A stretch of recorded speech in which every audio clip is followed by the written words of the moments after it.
Team Shinra Fowler. How are Both of you? I'm those. happy to have you here. Good. I'm glad I didn't screw up either of them. I feel like you're the one person I shouldn't be letting down in any of these broadcasts. Sure, that's fair. I mean, you do what you need to do. Thank you very much. Yeah, but definitely happy to have you here, especially helping me break down kind of what the team strategies we're going to be utilizing and maybe what their mindset is going to be going into some of these maps we're going to be seeing here. I believe it is a best of 3 that we'll be playing into them. And I'm not sure, do we have any idea of what maps we might be seeing? Is it predetermined, or are we going to be doing kind of a pick ban process as we move through the series? It is actually predetermined. So we're going to be starting on Busan tonight. Okay. And we're going to be going to Blizzard World and then Dorado in the event of a Game 3. Okay, wow. I actually, when I played, because in the past I played for, before the Overwatch League, I played for a team called Selfless, and I competed for a bit. But Busan and Blizzard World, neither of those maps were out when I was playing, but I've played enough since. Hopefully I'll have a decent idea of it. Busan, I know, is a particularly interesting King of the Hill control map. One of my favorite game modes before, and it's where we're going to be starting things off tonight when the players are ready for us to go. But do you have any specific ideas for what we might be seeing from either team on Busan? I know that double bubble Zarya Winston Enk base is kind of the basis of a lot of compositions in this current meta. Yeah, so I haven't seen too much from Fanshawe. Just in our scouting, we haven't really found too much from them. But they had a frag video. That was all I could find. Yeah, sure. And that, that shows as much as a frag video does generally. But we will very likely be starting out with that double bubble. And the really nice thing about Busan is that it has a lot of really long sight lines, and we can utilize either Echo or Widow if we really need to. That kind of adds a little bit of interesting complexity to that comp. Now, I know there hasn't been any high-level professional play since this balance change in particular happened. I know you mentioned Widow. That 175 HP, the 25 loss that she had, how much has that affected her, I guess, impact, her survivability when she actually gets dove, especially with Winston kind of eking his way back into the meta now? Has she kind of completely fallen off outside of her kind of specialty maps, or do you see specialists kind of able to pick her up wherever as long as they're proficient enough with the hero? Specialists tend to, and especially when you're going up with an unknown opponent, you can be ready for it because somebody might just have a pocket Widow ready. The Winston is obviously a threat area, but generally the way that the comp works, you kind of really need the resources from that Winston for the team because otherwise they live solely on Zarya bubbles. So if they are diving a Widow, it's effectively a 1v1, and the rest of the team can really capitalize on the back line. Especially depending on the DPS lineup that you have with it, right? If you don't necessarily have some level of verticality, if you're running like a Tracer McCree or something, I'm not sure specifically what a DPS lineup will be looking to run on Busan. I'm sure it'll vary by the stage, the point on the map that we're on. But in general, there's not really a lot of follow-up to that Winston, especially if he's trying to dive a Widow. I mean, I've played the map enough to know that one roof in particular on the train station point. I'm not sure the exact name of that one, but where the Widow can kind of hold up there and just forcing that vertical movement will make it a lot more difficult for anybody other than Fragnar, the main tank for SNHU, to actually be able to zone them out. But you do need that peel. You need those shields. It's called double bubble for a reason, and it's not because you happen to have 2 bubbles across the map from each other. It's because you're playing them kind of stacking to keep that area control in hand and protect a backline that tends to be a little bit more fragile, right? With the supports that are being picked up to supplement the comp. Yep. Zenyatta tends to be have a pretty big target on their head in these matchups. I know that our Zenyatta player Siren has been it's one of his favorite games when he takes 7 deaths because he knows that the other team is playing effectively and doing what they're supposed to be doing. But he generally tends to still be able to put out quite a bit of damage on the Zenyatta and get those really good timings on Trance. I mean, it's super important to be able to continue that damage output, right? But for Zen, the damage output he has doesn't necessarily matter as much as the damage output he enables. And the reason that you need to protect him so consistently in that composition, Zen, I have weird binds, don't mind me. Zen right clicks, puts the Discord orb on you. That's 25% damage that you're just taking from all sources. The just the extra amount of damage makes things so difficult to survive, and it's why I think some tank players are kind of lamenting the state of the game for them right now. But just having these extra bubbles stacking up, having the projected barrier to cleanse that Discord orb, it makes it easier. It's why we're seeing that. But Zen being such kind of a lightning rod for aggression when teams do decide to push in, it's why we're seeing some of these more peely supports like the BAP, like I know the Brig on occasion being paired with him to actually let him survive a dive if a team manages to get close enough. Yep, and our player Prince has really been picking up that Brigida quite a bit recently. Mostly historically played on Baptiste and Mercy, and that's kind of their comfort picks. But they've really taken to Brigida when they need to. I think having a Brig is important after some of the reworks, and Brig was a hero that I was, I guess, a little happy to miss the boat on. I kind of missed the whole goats meta when I was not competing in the game anymore, but it was still, I think, a pleasure to watch seeing players kind of push that character in the way that she was being played then. And since the reworks that she's had with the multiple armor packs, with them having that healing over time, I think the identity that they've found as kind of a main support, I think it's healthier for it, and it's kind of cool to see her being played in that way, especially in this meta now where the healing and the peel can not only help that Zenyatta, but also help enable some of the DPSs, right? We see some of these more, I guess, squishy, whether like a Tracer, an Echo, and just throwing an armor pack on someone across the map or as far as you can go with it can go a long way in keeping them alive, and it's why they pair well with the comp. A Tracer with Harmony and an armor pack is forced to be reckoned with, yeah. I mean, think what 2017 World Cup, Sinatra yelling about how he only lost to Sabiolbi because he had a Harmony orb on him, and now double that up, and Tracers are going to be an even bigger threat, I think, to deal with. I do want to kind of circle back to the tanks, because when I think of the tank meta right now, we haven't mentioned it really. I think of Ball, right? I think of Wrecking Ball. He's kind of been a tearing up the ladder. Do you expect to see a lot of Ball tonight, or has Winston just that one projected shield, that bubble shield, is that enough to kind of pull people away from wanting to play Hammond? Potentially. Actually, kind of to harken back a little bit to what we were talking about before about the Widow, one of the best ways to clear the Widow is with that Ball. So if you're not being as effective with the Winston, you don't want to put in too many resources like that. You can use the Ball, wipe them off of the high ground, and get them out of their kind of sniper tower, and just continue to disrupt. When would you lean towards Ball over Winston in some of these scenarios? Because I know I've watched a little bit of recent practices from some different teams. I see a lot of Winston. I don't really see a ton of Ball. Is it just not as good in the mirror when the Zarya is there to really peel him off? Because I think Ball could maybe enable a lot of those, enable that Zarya to get energy in the first place there. Yeah, there's potential. I do think that without that barrier, it causes some issues, though. Looks like we'll see what they're doing. Yeah, we'll find out right away if we are going to see those compositions being played. It's even the stage we were talking about with the Widow, so we'll find out rather quickly once the heroes have been assembled here what they want to end up playing. Now, Fanshawe, I'm not sure of the exact SR split between them. I tried to look them up before this, but there's so many people named Matt and Trev that it was very difficult to find out how the that makes sense, DPS line was going to particularly line up, but we'll take a look at once they load in Tracer Echo, as we were saying, but we're not seeing that same style of tanks from Fanshawe. We have Diva and Ball for them, so it looks like a very aggressive composition, especially with Acrio playing that Lucio as well. Yeah, we'll see if that is just a speed out of a spawn Lucio, or if they're going to stick on that. Yeah. Interesting with the Diva.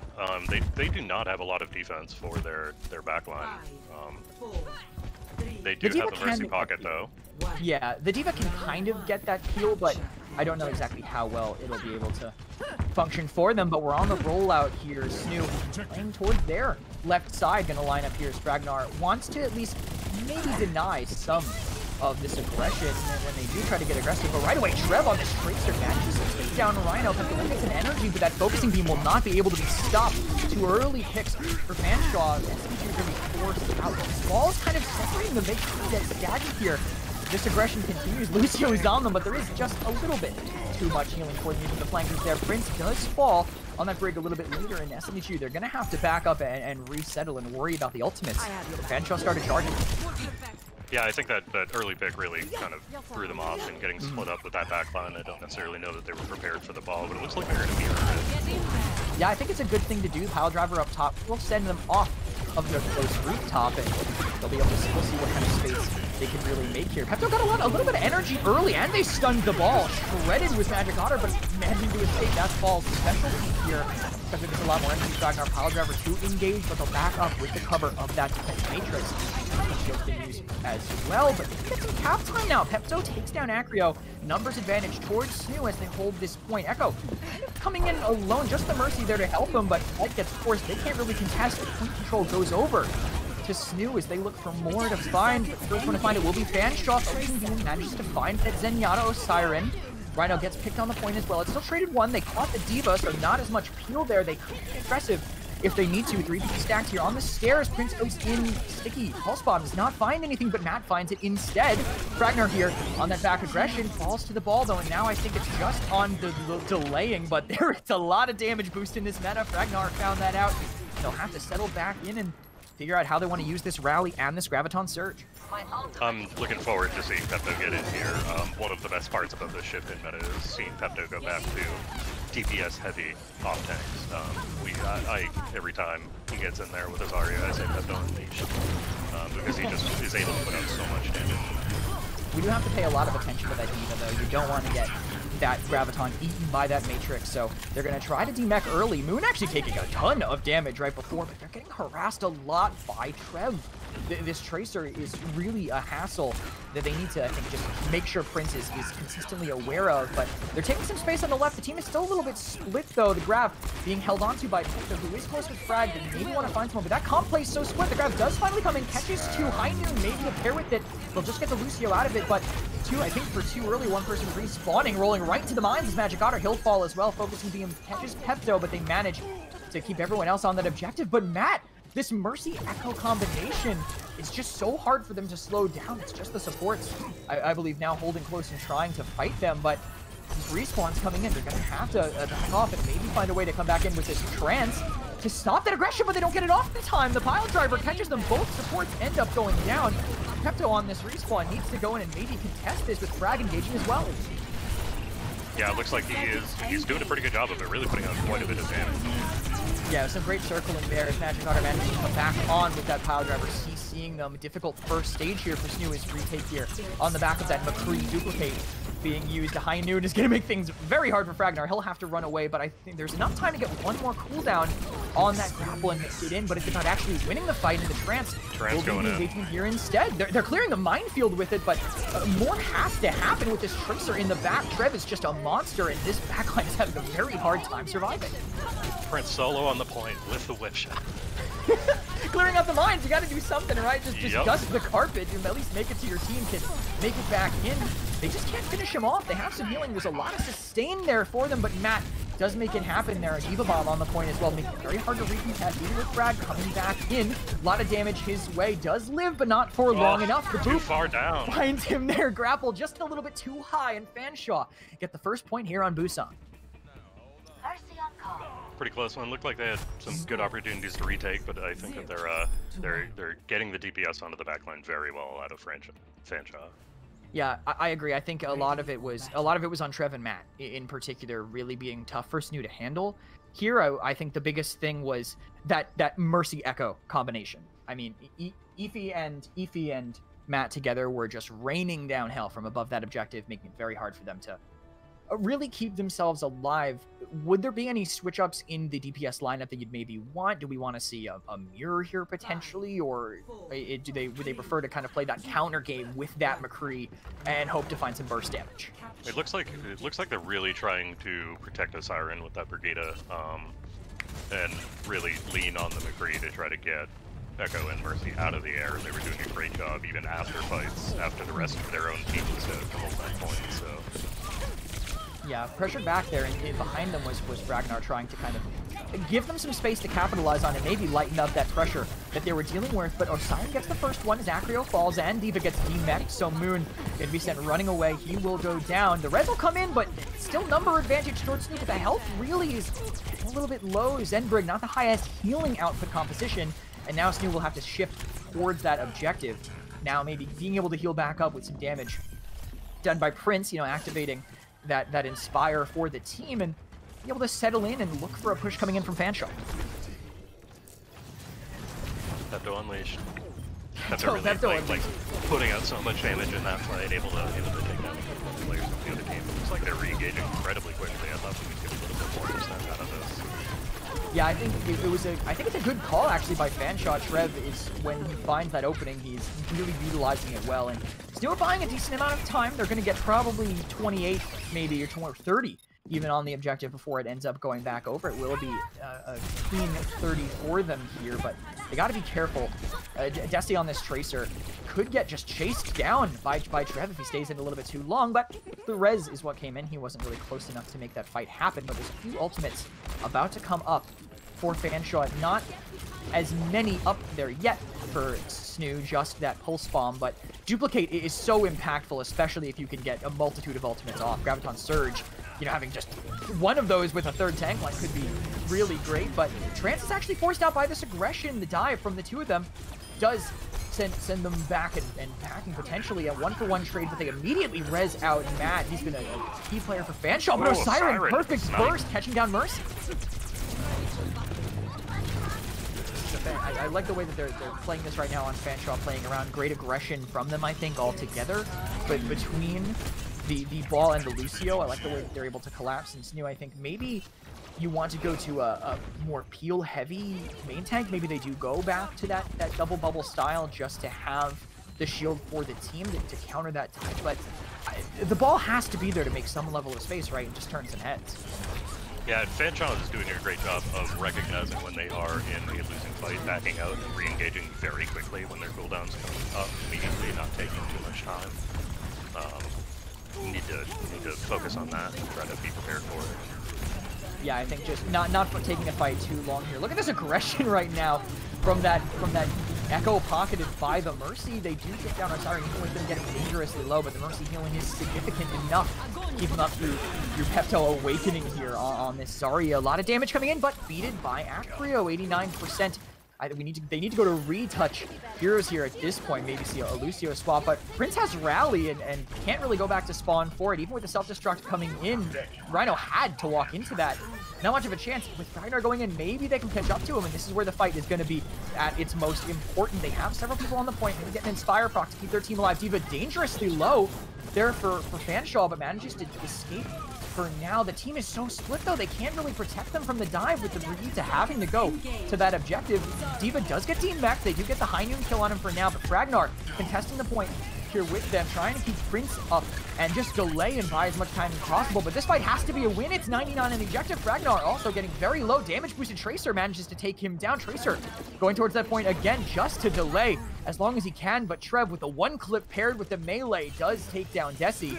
And now Osiren wants to buy as much time as he can on the Lucio. Pulse Bomb is the way. Rhino on the Doomfist, knocking him up, gets that little bit of shielding, but not enough to keep them in it. Pepto walking back, but they managed to get actually Ragnar on the point. This will buy a little bit more time, but it's desperate now. They're not even getting time. It has to be a fight win, and their team is just getting shredded as they play here behind that. But the Ryan charge, I didn't even see the Ryan swap, and Otter comes in, pulls him off, and manages to close out the map for Fanshawe.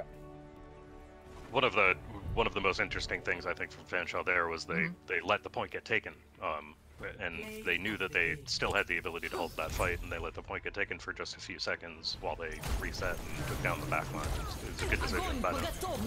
I agree. I think sometimes it's really important to kind of to sacrifice that on occasion, right? Just back off, give your team time to breathe, give up maybe 10%, but if you win the map off of it, it's completely worth it decision-wise. And looking at these end cards here, I think just seeing the impact that Matt on the Echo had in this game, that Mercy Echo combination is so potent and so difficult to deal with, especially when they can just choose to take whatever fight they want, right? They're in the air the entire time, and they can go down in the front, they can go down to the back, wherever they see their biggest opening. Yeah, and like I said, they were... Sorry, lost my train of thought there. No worries. They're having the that collapse could be potentially good for them, right? Going in and just keeping the team split, finding where the dive might want to go in the best, right? If the ball goes in and maybe gets stalled out or gets a big distraction, then they'll just go back there, right? They'll just give up that front fight and take wherever they can. I think it's part of having those high mobility characters there. But I just want to remind everyone, this is a best of 3, so it is going to be played to 2 maps, right? It's not old Season 1 OWL rules. It's going to be stopping once they get that advantage. So SNHU kind of back on the ropes now for this, but two payload maps after this, depending on how much of a payload team Fanshawe are, how comfortable we were. Not sure if there's any general game type that SNHU tends to as a team. If you could let me know about that, Tim. Sure, we do tend to like King's Row is a favorite map of ours. Tend to really enjoy that hybrid style.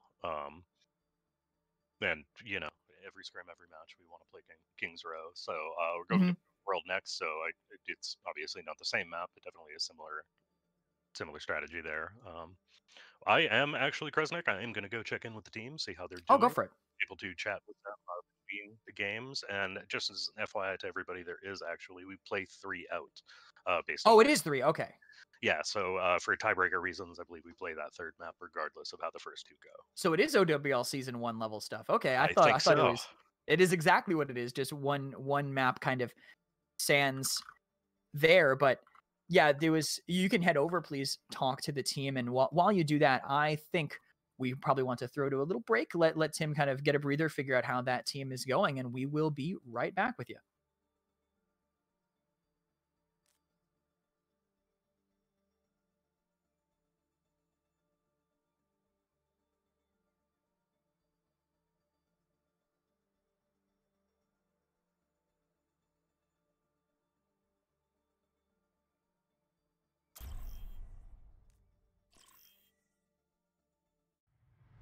Welcome to Blizzard World. Initiating match.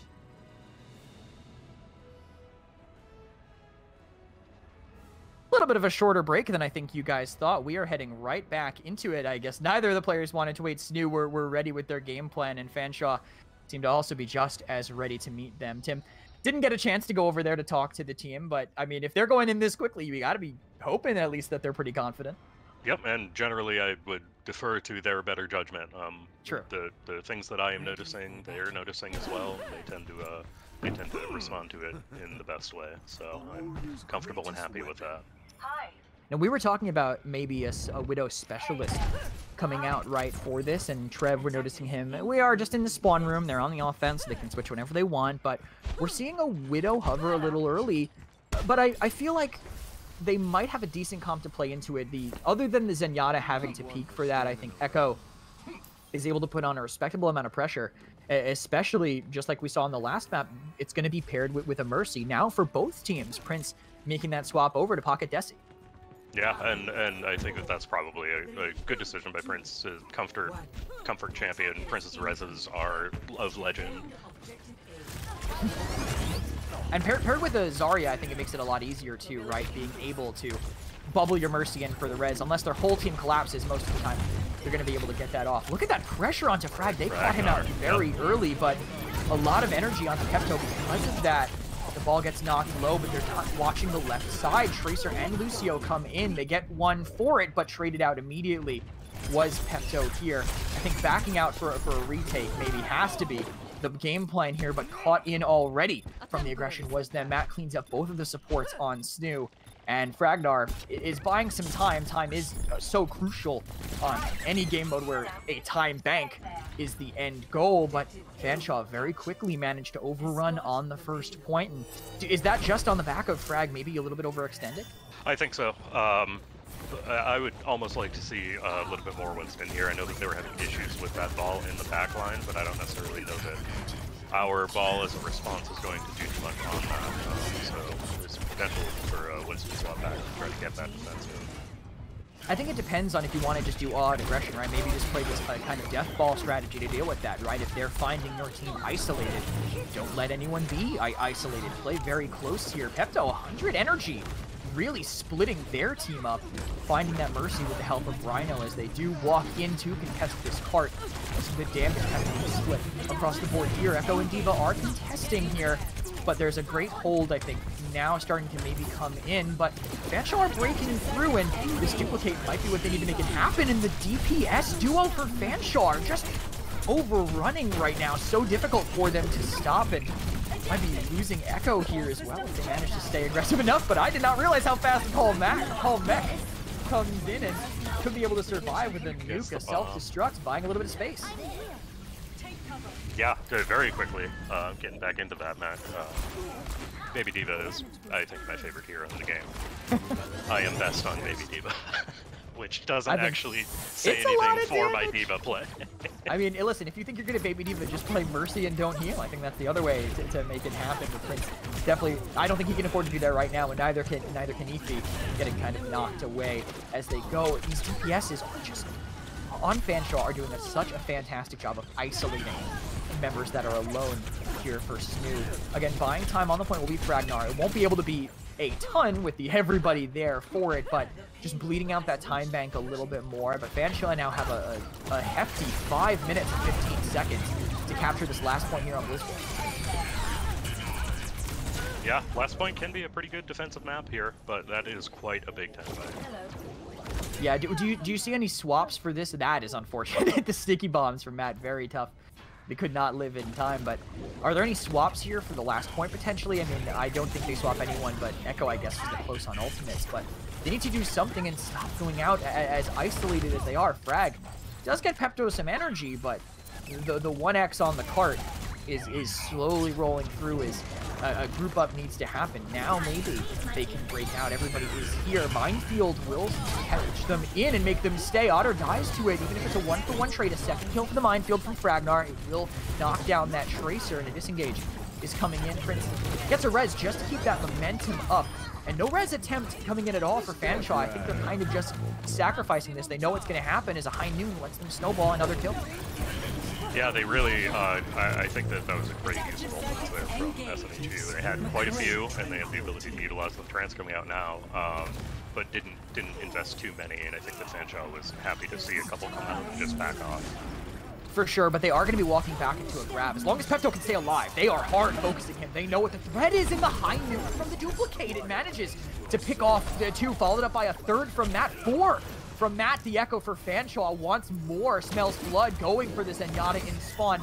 They have time though. Pepto is back up. They might be able to make something happen for Frag. He gives a 5th one away to Matt, trying to go and contest the grab. Doesn't make it there in time. Maybe a small delay makes that possible, but a big 3:36 remaining on the time bank for Fanshawe. Yeah, similar story to what they've been doing earlier, is allowing, relieving the pressure, backing up, seeing when SNHU is taking aggression, getting their cooldowns, and just pushing immediately, not giving any time.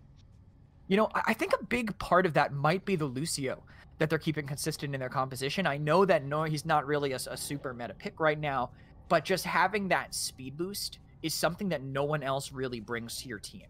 And just getting the ability to back off with that speed and then recommit together with it might be kind of throwing off the tempo of SNHU a little bit.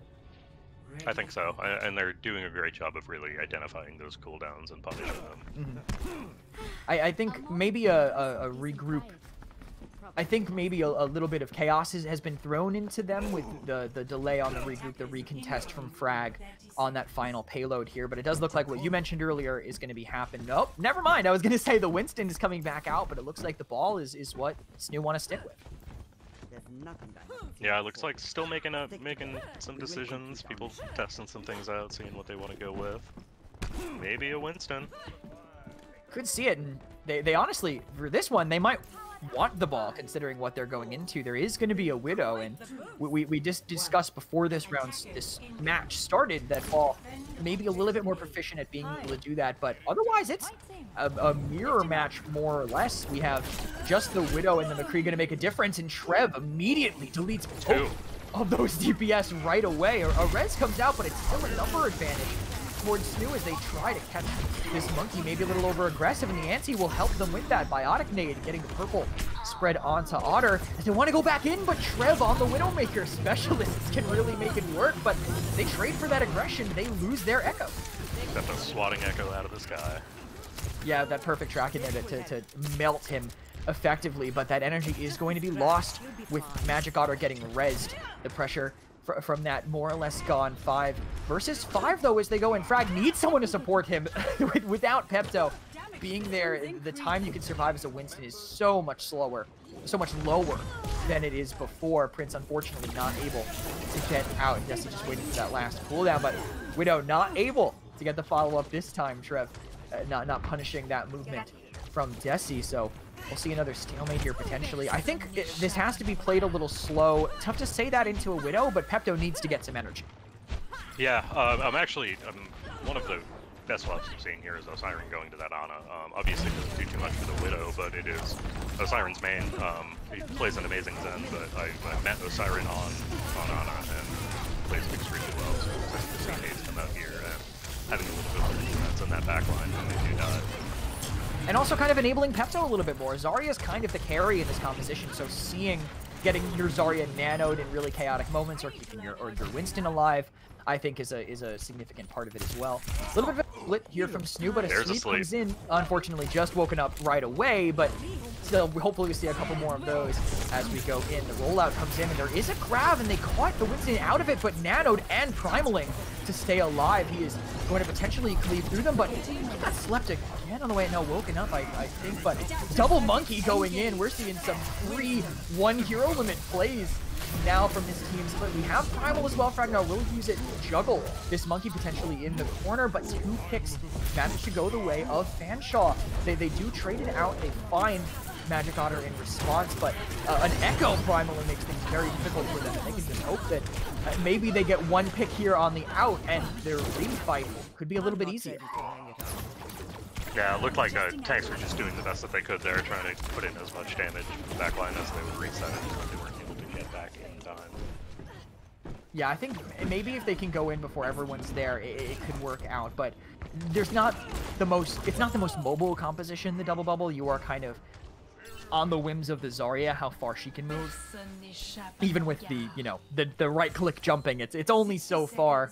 So they're going to be able to get their whole composition respawned for Fanshawe. They're going to use the wall hacks for the Widow to get full information, and so we're going to have to figure out something. Not the most impactful ultimates left. Desi just domed out of the sky by Trev, but the res might give them a chance to actually make this fight happen. What's going on to Monkey? Looks like he's getting that second bubble up, might be able to get out there. Yep, Ragnar going down in the back, it seems. Yeah, it's very difficult for them to find an opening with that Widowmaker, just connecting all the shots that they need to. Frag on the respawn, and maybe they needed to disengage and play on Frag's respawn, but they're staying close enough where they can maybe be in the fight. Rhino actually running right to that bubble in the Winston space. Now they're splitting them. Plus, you're right, Desi catching the Widow with that focusing beam. So Frag making a bit of space. They are getting aggressive here into them.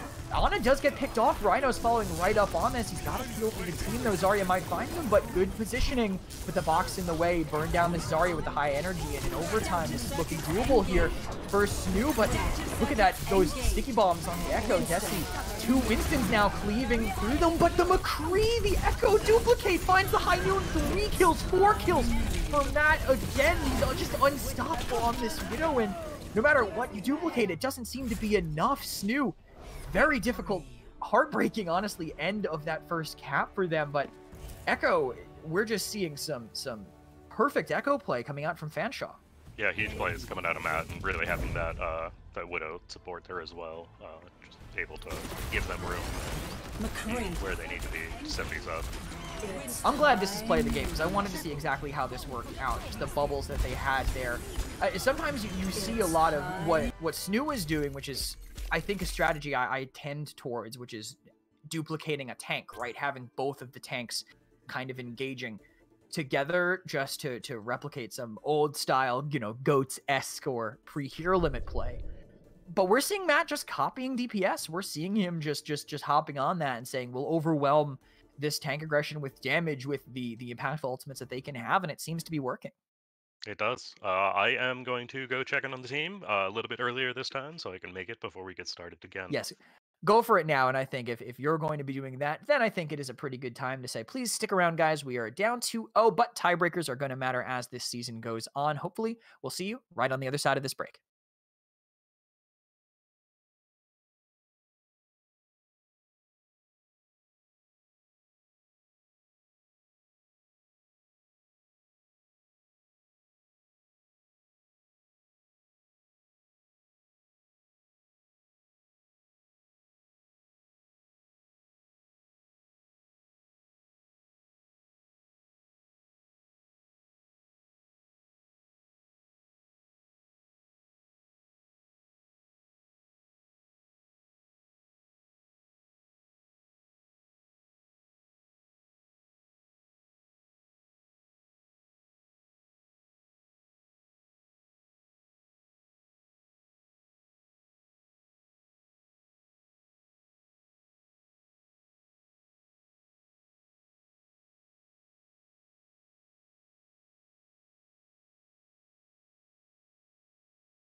Welcome back, SNHU esports fans, to the final game here in this.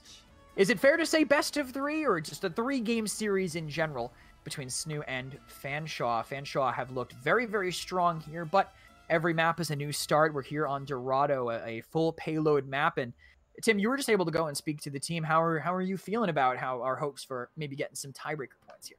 I think that they kind of understand, obviously, where the problems are coming from, and that is from the enemy DPS. It's really going up. There we can try to deal with that. We'll see. It looks like we're going to get some changes this game potentially, because it is a best of 3 based on my understanding, but the tiebreakers are relevant. We are playing it out. I imagine that does cause some picks to come out in the 3rd game. It's already a 2-0. Yeah, well, Fanshawe are the ones in spawn, so we'll see what they swap to. But Hanzo is an interesting swap here for SNHU. I think just getting some picks, having that ability to get those quick picks, it's always going to be important. And having just that scouting too through the walls, maybe helping them set up their dives a little bit more. But interesting on this D.Va swap. What is that kind of case in point against that Echo? Do we think that having that Matrix for Peel maybe will help a little bit in those fights? I believe so. Pepto and D.Va is a monster, so hopefully he's able to deal with that Echo a little bit better. One thing that a little bit of an anti-synergy here is swapping off of Zarya and bringing the Hanzo in, because the Crab Drags is just so important. But I think verticality is really important on this map as well. And look at this Peel right now from Pepto. Comes back, helps catch that monkey early, even though they do lose their Mercy. Maybe we can see a little bit more coming out from it. But the payload's actually through that choke, so they have to hope that this fight gets won quickly. But these 2 DPS, Trev and Matt causes all the aggro, and Trev cleans up on it. 2 picks here for that Tracer. Finally does go down to the Biotic Nade from Siren, but isolated on the high ground are Pepto and Siren on this Ana.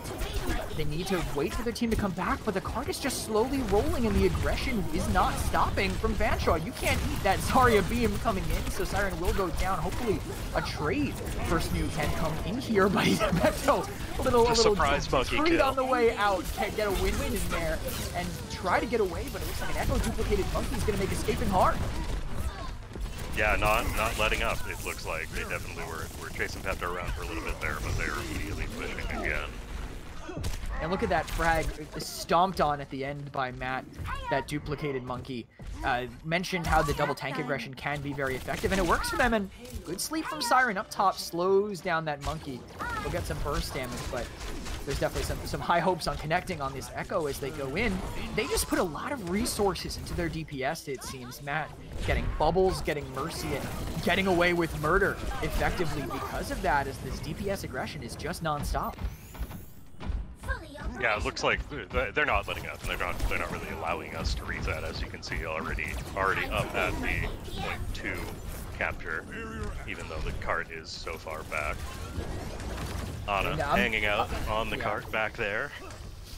Hey, listen, that used to be my job. I was the only member of my team. I was, I guess, the weakest member of my team in terms of personality, so everyone else was like, I want to push. No, I want to push. So I ended up stuck with that dirty job. I definitely get it. Moon just got it. The self-destruct coming in from Pepto takes him down. They use the nano on the monkey on high ground. 2 picks already here for SNHU, but a double monkey potential dive here could make things difficult. 1 pick for Matt already, and a grab helps them find another. Low HP, Primal Rage will be forced out here. Pressure on the Ana coming in, so the cap at least is stalled out for now, but Matt on the monkey in the back line. Things very difficult for them, but Trev slapped by the melee from that Primal Rage. Pepto manages to stay alive for now, but I think it's going to be difficult for them to actually follow up on another kill.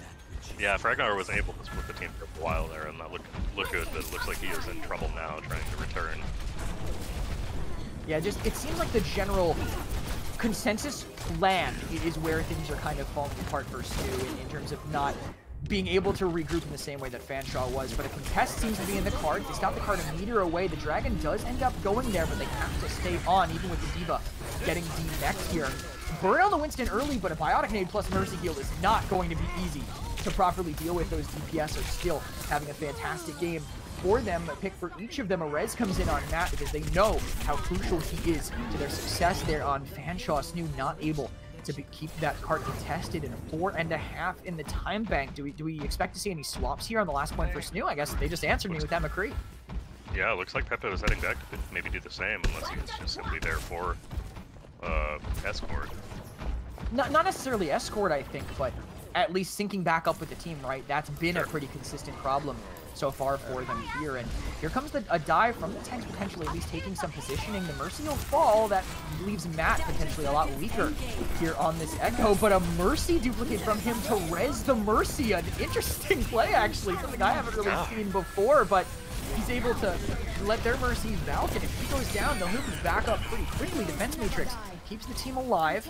Prince uses his Valkyrie as well to try to stay away from those mines that are now littering the field. Came in from Moon. No real raids going back and forth, but Trev does win the duel with Desi and catches Ragnar as well. Pepto has the high ground locked down, but that space isn't as important right now, with a great split from Fanshawe to find more picks. Yeah, high ground. It was a good retake. It was the space that he should be in with the entire team alive, but the entire team was not alive, so not effective, but still the right place.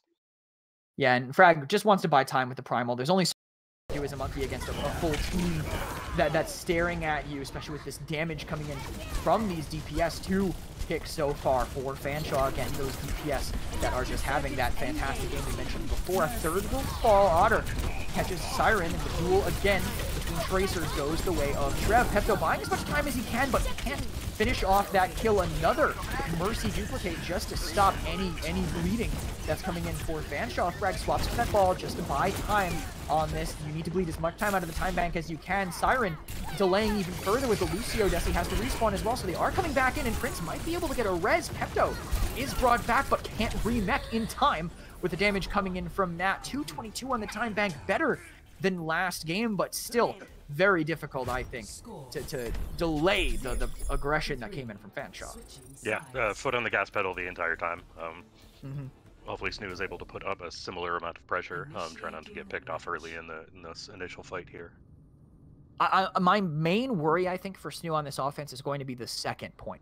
I feel like the first point can be kind of a given depending on the composition that you play, but the style that Fanshawe have brought, I think, so far across all the maps that we've been able to see, the way that they isolate targets, it's going to make it very difficult to keep their team alive when Fanshawe jumps down from that high ground and goes for the target that they choose.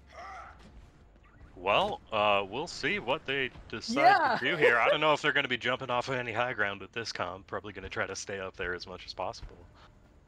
Yeah, I mean, if they stick with it, we'll see if that is going to be their final decision. They're on defense and they're rolling out, so we are going to see a kind of interesting comp here with the Ryan Sigma. May Junkrat, this could be a specific first point strategy, you know, just having that May wall in that initial choke to lock them in. Junkrat, of course, to maybe control that room just to the left of the choke point. There are some merits to what they have here for specifically this first point of Dorado. Yeah, and really the question is if we're able to kind of burn down those shields. Having Hanzo coming out is going to be helpful. Have you noticed where they are? They're all sitting inside that one room, and they pounced out on Frag, but he managed to get away. He had his jump still up for him there. They're going to hold it in here. I actually really like this aggressive play by them, just stopping the cart from being moved. They have a lot of ways to wall off and just buy them some time, but Biotic Nade comes in and this could be their chance to collapse, but they're not getting fed a lot of energy. Never mind, Pepto jumps right up to 60. A Mortality Field will hold the line for them for now, but once that's out, that's 30 seconds of potential punishment that SNHU can be able to give to them. But this May is buying so much time. The kinetic grasp is keeping that Sigma alive. The shield, a shield in each door makes it almost impossible to go, and even with the Winston leaving and all that AoE healing that Fanshawe have to bring to the table. There's the Junkrat. I was gonna say, love to have a Junkrat in this scenario. Just get some bombs in there. Sigma going down. Looks like they're really getting cleared out here. Primal Rage Frag is probably drooling at the thought of doing this, and he's able to pull it off now, just swinging right in the middle of that room. Pepto, Desi, and Frag all managing to clean up that inside defense, but I think that's a whole minute off the clock, and they can swap to a normal composition now. I think that's a really interesting strat from them, especially with a Lucio, to get them back even faster. Yeah, they did a good job. It took a pretty solid amount of time off the clock. Had to invest resources in order to get them out of there. So having to swap off doesn't really put them too far behind. And now they're kind of stuck on a suboptimal composition. They have Doomfist and Junkrat, not any real consistent range damage, and they can't punish the Echo, so the Echo wipes the tank line paired with that Mercy map. Finds a third one as well. With that Sleep not connecting, Siren could be in a little bit of duress here, but should be able to get away, and some energy getting fed. Pepto's away. The Sticky Bombs actually still managed to take him down, so his energy might drain, and SNHU might have to wait and swap off of their heroes and potentially lose some of the progress they've made towards their ultimates.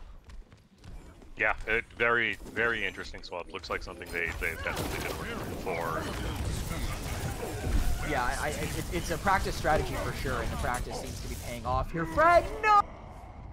Knocked away! Just so a half a second. Acrio just dropping down from the sky. This is an old school style of play, locking them down, I think, this early on the map, but it can be effective. You can't really get back to healing that quickly, and you can just float up right above and force a very vertical comp to come out, and it might not be as good for the rest of the map. And look at this collapse. Here they come in. Matrix backing them up as well. Rhino will go down early. Pepto has some energy, but a resin spawn might end up turning the tables. Numbers are about even here, but a duplicate will come above them. Primal Rage is getting charged so by Matt here on the duped Winston. He can spend it now, potentially knock Rhino away, or at least into the mines that were laid down. Pepto's high energy. He has a grab, but he wants to hold on to it, but he loses the energy due to that aggression from Otter. Duplicate ends in front of the door, but only 50 seconds left for SNHU to break out. And they have a few ultimates, but Fanshawe are coming up on a Diva Bomb and a Valkyrie of their own. Yeah, I'm interested to see SNHU, how they come out and try to break out of this, see if they can push this down. Obviously, I'm going to get towards the end here. Hopefully, I'm going to be investing what we need to this push. Yeah, we'll see. The grab was used early, it looks like, just to isolate some people in front, but a beat lets the res happen. Matt brought back such a key player for them. They know he has to be in these fights if they want to have a chance of continuing the dominance that they've shown for now. Nano being held onto in spawn, but something has to come out now, and it will come out onto Frag. A great anti actually from Siren connecting onto two players. This could be something that breaks SNHU through, but they have to be able to make it to the cart. That's the most important thing. Rhino heads up play, swapping to Sombra, getting on behind him, hacking that Tracer to get a guaranteed kill for them there. Frag and Rhino here, and the Valkyrie Mercy with Prince above them. Give them a chance to buy some time to spread this time out here. Diva will get D-Max, so it looks like this fight should go the way of SNHU, but I find it hard to count Fanshawe out with how Matt's been looking coming in from above, getting some early damage and getting close to a duplicate, but Nothing super confirmable just yet with time being bought, but another pickle goes SNHU's way as they end up disengaging Fanshawe with a duplicate and a pulse bomb at the ready. Pepto has to be very careful with this projected barrier because someone's going to be in danger sooner rather than later. Yeah, I actually really like the Sombra swap here. Obviously, it doesn't do a ton against the Echo. He's able to take her out of the air, but it does quite a bit to their front line. Really able to shut down that Tracer, shut down that ball. Yeah, for sure, they need to be able to slow down the tanks that are making so much space for them. Gotta be careful with the objective here. Ragnar pushes up. EMP actually charged already for Rhino, but they're losing a few numbers. About was even some respawns are now coming in for them, but 2 kills for SNHU, it looks like. Desi cleaning up another. The speed is going to make things very difficult. Plus, that self-destruct coming in. It's fast OT. They can't really get off the card. Pepto barely making it happen, getting very close to a grab. Does eventually fall. They have some people buying time on the card. It looks like Desi tried to do what he could, but it won't be enough. Fanshawe close things out here. The DPS duo from them very hard for SNHU to deal with. Rough start, but some flashes of brilliance, I think, were able to show through even with Fanshawe's dominance. I think so, and they were an incredibly coordinated team. Obviously, the DPS is doing really well, but they not only were able to pull off kind of that play and this map here, but just the method by which they were pushing, backing off, and re-pushing so immediately. You could tell that they were very much on board. So tough first game of the season, but we'll go back and figure out what we need to work on, try to learn from what they've played.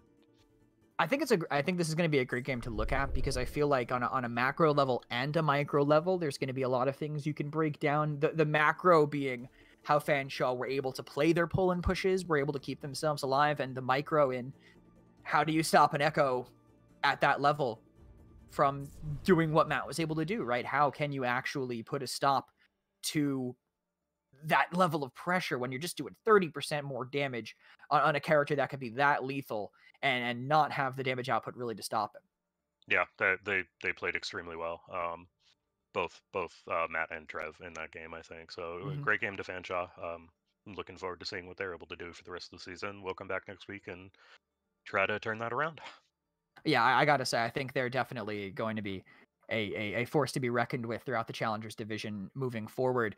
Considering the SR range, I think they played phenomenally here, but long road ahead for every team here. There's a lot of season still ahead of us here in the NECC Challengers division. I hope you guys enjoyed watching the show tonight. I sure enjoyed bringing it to you. Thank you so much to anyone who's tuning in. Thank you to Tim Shinra Fowler, Director of Esports and Overwatch Head Coach, for joining me. I'll give you the whole thing every time here on the desk. And of course, Joe on the production for helping facilitate this entire thing. I have been Kresnik. You know the crew around me. Thank you guys so much, and we'll see you next time. Thanks, everybody.